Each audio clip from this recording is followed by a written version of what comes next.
तुम्ही एकावर प्रेम आणि दुसऱ्याचा तिरस्कार कसा करू शकता जेव्हा सर्वांमध्ये एकच दैवी अस्तित्व आहे?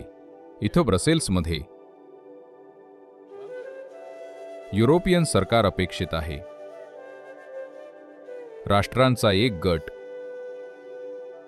जो 100 वर्षांपेक्षा कमी काळापूर्वी एक अतिशय कडवट युद्ध लढला, आता संघटित आहेत. ही एक चांगली खूण आहे. आशा आहे It works towards peace. की ते दुसऱ्या कोणाशी तरी लढण्यासाठी एकत्र येण्यापेक्षा शांतता आणि मानवी कल्याणासाठी काम करतील. कारण लढाई ही चांगलं आणि वाईट याबद्दल नाही. लढाई याबद्दल आहे की मी कशासोबत ओळखला जातोय आणि तू कशासोबत ओळखला जातोय, हे पूर्णपणे जाणून की ते आपणच आहोत ज्यांनी या ओळखी निर्माण केल्या आहेत.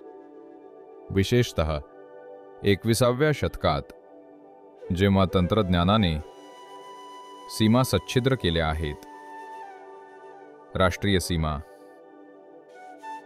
सामाजिक सीमा, धार्मिक सीमा, सर्व काही अतिशय सच्छिद्र झालंय.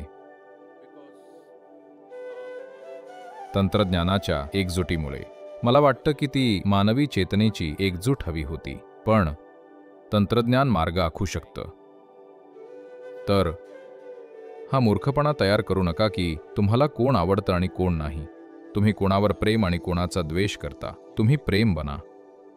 मग तुम्ही संपूर्ण विश्व तुमच्या प्रेमात धरून ठेवू शकता. कारण तुमची प्रेम करण्याची क्षमता मर्यादित नाहीये.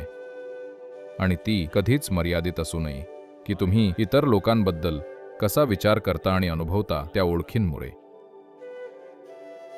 प्रेम हा अस्तित्वात असण्याचा एक बुद्धिमान प्रकार आहे.